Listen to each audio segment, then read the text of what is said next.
inicios el cine venezolano no tenía financiamiento del Estado, sino muy esporádicamente. Cuando yo regreso de mis estudios en Alemania, y hablando del año 77, no, 77, 78, existe una dualidad. Algunos cineastas dicen el financiamiento está en el Ministerio de Turismo, en aquel entonces el ministro era Diego Arria, y otros decían que estaba en el Ministerio de Fomento, cuyo ministro era Manuel Quijada. Yo recuerdo que yo pasé el primer año de mi carrera aquí en Venezuela haciendo antesala en esos dos ministerios. Y como es costumbre en Venezuela que nadie dice abiertamente no hay dinero, o no nos interesa usted, o no nos interesa su proyecto, me invitaban siempre a regresar a la semana, a los 10 días, y yo, que venía de tantos años de estar afuera, pensaba que eso era en serio. Y me tomó mucho tiempo comprender que en Venezuela es muy difícil que le digan a uno abiertamente no, y lo hacen a uno perder muchísimo tiempo. Son códigos culturales diversos, ¿verdad?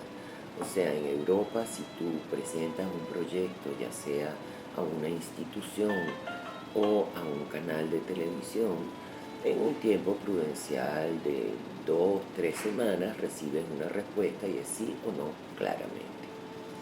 Después de pasar por esa experiencia, por supuesto me inscribo en el gremio que en aquel entonces existe, que es la Asociación Nacional de Autores Cinematográficos, que venía trabajando desde los años 60 sobre una ley de cine.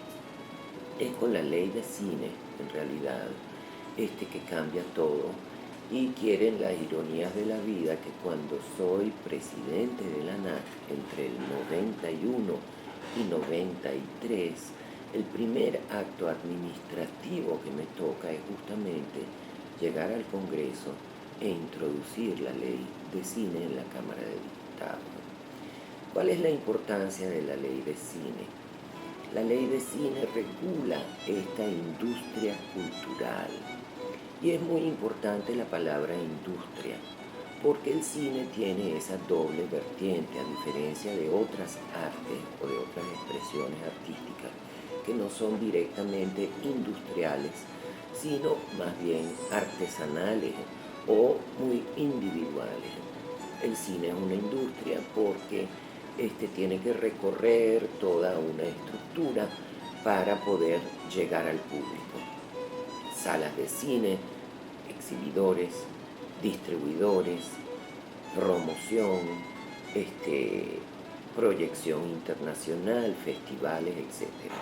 Esta primera ley de cine sale en el 95, se crea FONCINE, más no se logra el artículo 18, me acuerdo de su número, el cual busca que sea el sector cinematográfico el que financie el cine. ¿Qué buscamos con eso? Eso no es original venezolano, eso no lo copiamos de otras legislaciones, la española, la francesa, donde, por ejemplo, la televisión y el sector mismo, distribución, exhibición, producción, tienen que cooperar con ese bote que conforma el financiamiento de una cinematografía nacional. Yo creo que Estados Unidos es el único país en el mundo, no, y la India también, en el cual no existe un financiamiento público.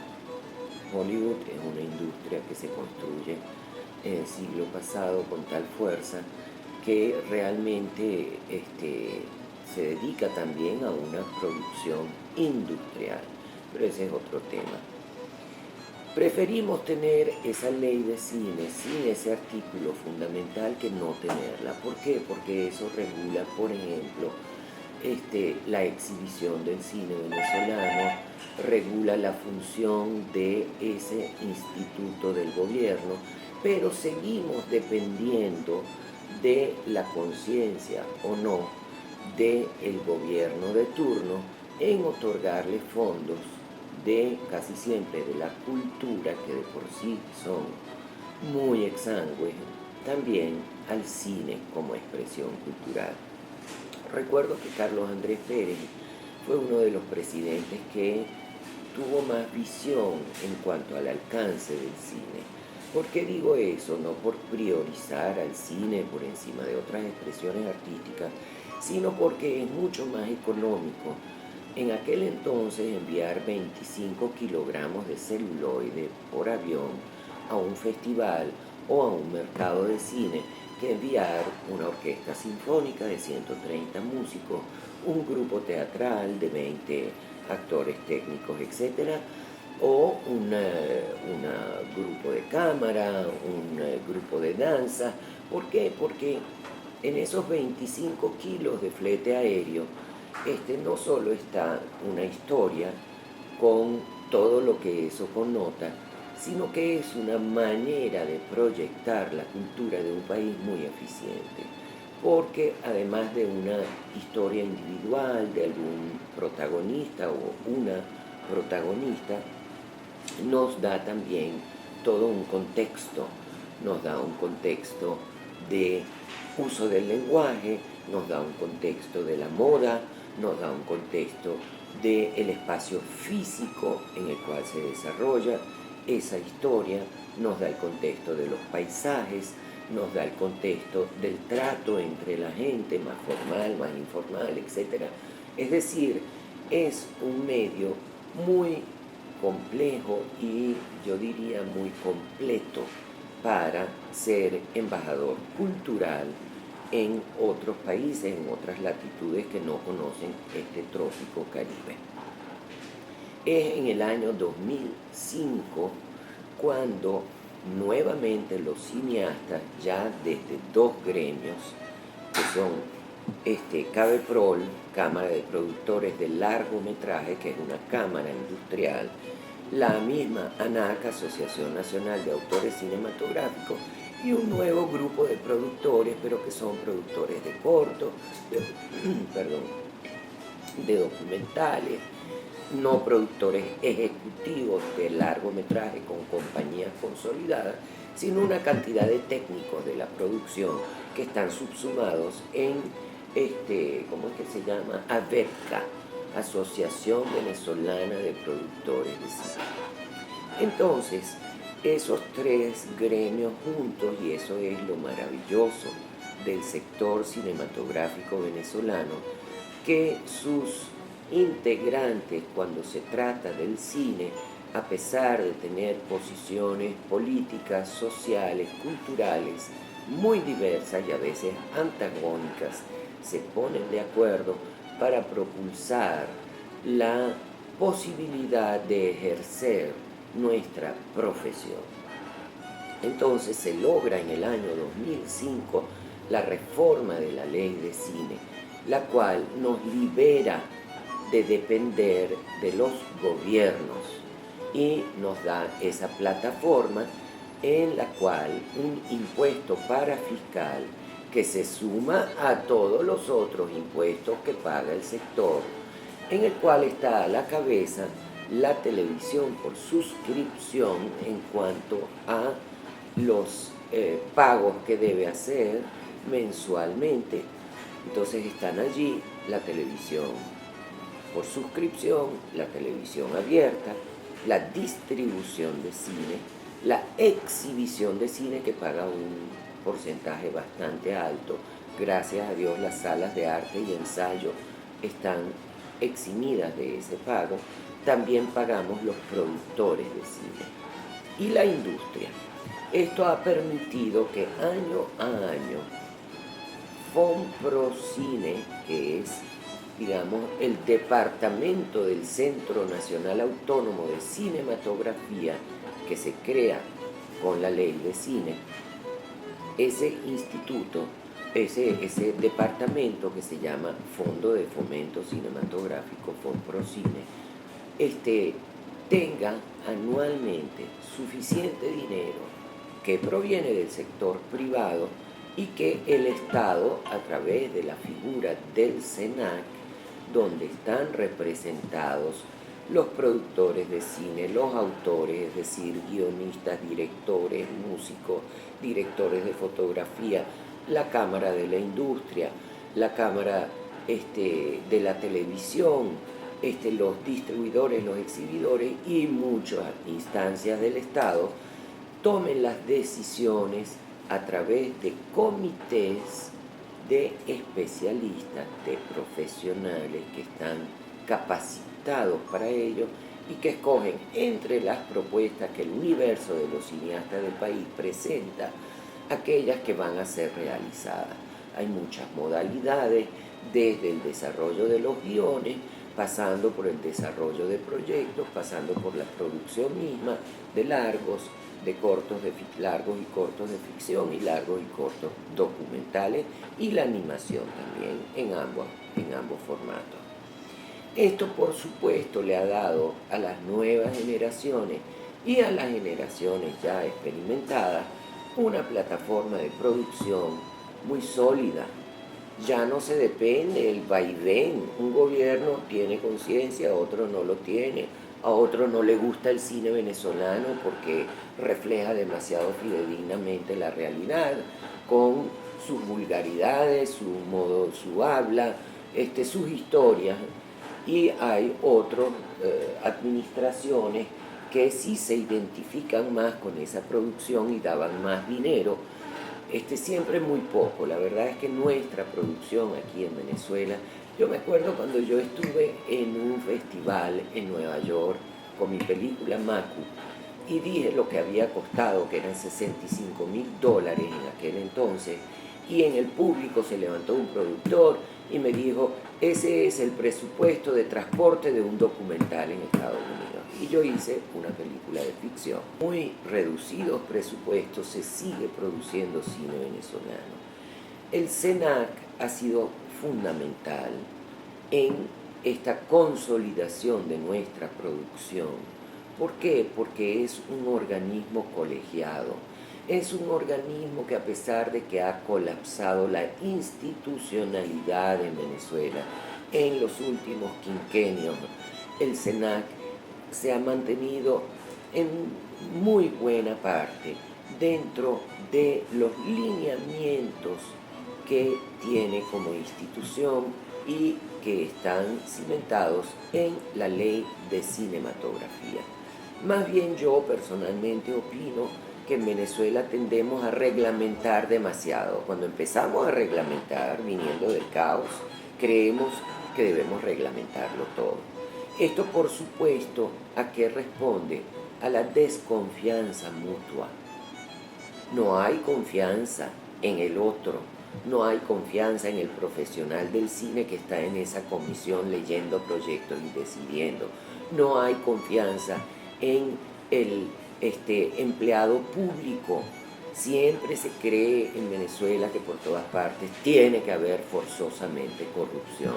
Pues yo afirmo, por la larga experiencia que tengo en este sector, que una de las instituciones que mejor funciona en Venezuela es el Centro Nacional Autónomo de Cinematografía, porque todos mantenemos un ojo vigilante. Si, por ejemplo, las cuentas no son correctas que presenta FONPROCINE, ahí hay representantes de la industria, de la Cámara de la Televisión, de los productores que dicen no aceptamos esta memoria y cuenta. Lo cual me parece muy sano, porque la transparencia es la única y la ética son las únicas dos cosas que van a lograr fomentar el progreso en Venezuela. Donde no hay ética, no hay progreso, por más petróleo, oro, uranio, coltán X que exista en un país. Si solo se dedica a exportar materias primas y lo hace con todos estos canales de corrupción que tenemos y destruyendo su activo mayor, que es su naturaleza, si se dedicara al turismo, pero como esa visión todavía no existe, pues bueno, vamos palo abajo, como dicen. Bueno, yo como llevo ya 15 años, ¿verdad?, al frente de este centro cultural que se llama Trasnocho Cultural, que empezó con 2 salas de cine y ahora tiene 4, que se dedica radicalmente al cine independiente y de autor.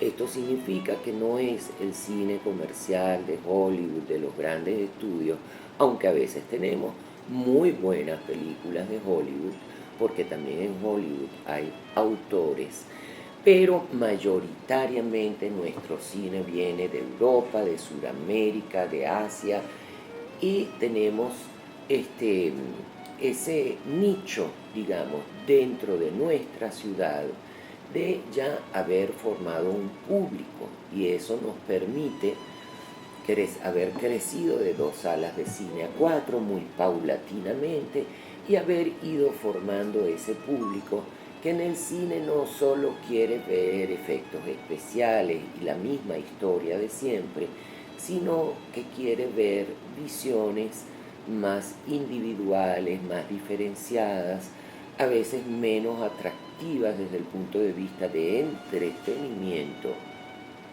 pero que le dejan a uno algo más, le dejan a uno un conocimiento, le dejan a uno una reflexión, porque son películas que se ocupan de temas existenciales, yo diría, en la gran mayoría de su parte. Por supuesto, no desechamos la comedia, no desechamos la película más ligera. Nosotros también nos gusta reírnos, pero nos gusta reírnos inteligentemente. Entonces, esa labor, ¿verdad?, al frente de este centro cultural, que en realidad ya son 17 años, porque tengo que contar los 2 años anteriores a su inauguración para levantar el concepto, levantar la planta física, escoger los proyectos que están aquí, estructurar internamente este proyecto. Entonces, ¿eso qué significó? Que en estos 15 años he tenido la capacidad de rodar solamente una película, que es Maroa. Entonces, por supuesto que siempre tengo proyectos cinematográficos andando. De hecho, tengo ahorita un proyecto que se llama La Duda, el cual existe en guión, el cual tal vez se transforme en una serie para la televisión. Es una coproducción y por ello dependo no solo del SENAC, que es lo que yo conozco. También existe la Villa del Cine, pero yo no he trabajado ni he deseado trabajar con la Villa del Cine porque depende directamente del gobierno y eso implica una cierta visión temática, y yo como autora insisto en tener una total libertad de expresión. Entonces va a tener que entrevistar a otra persona que sí haya trabajado con la Villa del Cine, como Román Chalbó, Luis Alberto Lamata, que han hecho muchas producciones con ellos, porque yo desconozco esa institución por dentro.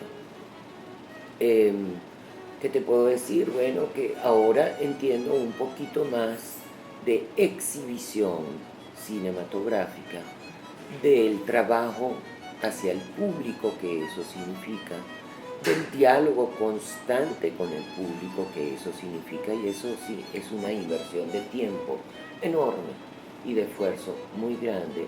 Le debemos muchísimo en la actualidad a todas las embajadas y a los institutos culturales como el español, el francés, el italiano, el alemán. Ahorita tenemos un ciclo polaco de Andrzej Wajda, valiosísimo. ¿Quién más está aquí?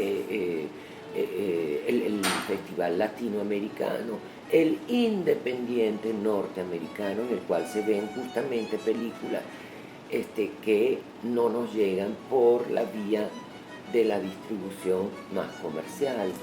Le debemos muchísimo a los distribuidores, tanto a Cinematográfica Blancica como a Cines Unidos, porque siempre se acuerdan de nosotros a la hora de comprar películas y también compran películas para nosotros. Ese es un apoyo imprescindible para que nosotros podamos seguir existiendo. Pero en la medida en que no tenemos acceso al dólar, nadie en el país, en esa medida se constriñen más las posibilidades de obtener películas. Por eso es muy importante la labor que podemos hacer a través de los festivales de cine, que vienen a ser muestras de las películas más recientes de los diversos países y que cumplen con esa tarea que nosotros nos hemos sentado, que es traer lo máximo del cine internacional a Caracas, porque cada día estamos más aislados, ese es un hecho, y el cine es un gran vehículo para uno más o menos mantenerse al día en las temáticas, en los conflictos que más importan a esos otros países. No importa si estamos hablando de Indonesia o de Rusia o de Francia. Cada país tiene su problemática, la cual se traduce en la inquietud de sus autores, de sus artistas, y eso a su vez se plasma en obras. Yo siento que en el cine específicamente, más que en el teatro, hay mucha evasión de parte de los jóvenes cineastas, lo cual responde a una autocensura y a un miedo muy grande de confrontar las temáticas que de verdad están sobre el tapete en una sociedad como la nuestra, que está sometida a cambios constantes y cambios muy profundos, sobre todo en las políticas económicas, lo cual transforma todo nuestro vivir. Es decir, han habido películas maravillosas, Hermano, Pelo Malo, recientemente Tamara, que tratan de encarar nuestras realidades. Pronto espero que veamos la película sobre el caso del Amparo, por ejemplo. Pero he descubierto que en la poesía, especialmente en la poesía, hay nuevas voces atrevidas, nuevas voces que ponen el dedo en la llaga, que se atreven a expresar las contradicciones que estamos viviendo. Hay nuevas voces en la literatura, las hay en la dramaturgia de teatro, en menor grado que en los dos medios anteriores, y las hay mucho menos en el cine. Y esto responde a un prejuicio que yo entiendo que tenga el público por falta de conocimiento, pero que no entiendo que tengan los colegas más jóvenes, y es creer que si uno no hace un producto que evade la confrontación con el Estado, con el gobierno actual, uno no va a recibir el financiamiento del SENAC. A esto se le contradice esas películas que yo acabo de mencionar, que valientemente encaran nuestra realidad, porque ¿quién más va a hablar de nosotros si no somos nosotros mismos? O sea, a mí eso me frustra un poco. ¿Por qué? Porque yo espero de las jóvenes generaciones el mismo interés, el mismo compromiso y hasta se puede decir la misma frustración que sentimos nosotros cuando comenzamos a hacer cine en los años 70, en frente a unas realidades frente a las que uno no puede permanecer indiferente, o si no, no tiene el derecho de llamarse ser humano. El otro sí importa, y sí importa la discusión política, esa censura constante que se autoimpone la gente de cine.